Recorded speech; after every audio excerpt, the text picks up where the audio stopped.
நான் பொன்னுடலில் ஓடுவேன், உன்னுடலில் நான் ஓடி உள்ளழகை தேடுவேன். தோகை கொண்டு நின்றாடும் தேங்கரும்பு தேகம், முந்தி வரும் தேன் வாங்கி பந்தி வைக்கும் நேரம்.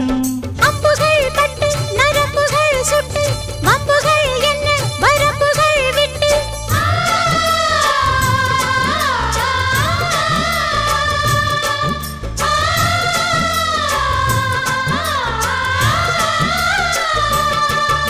ஒரு நாளும் உனை மறவாத இனிதான வரம் வேண்டும்.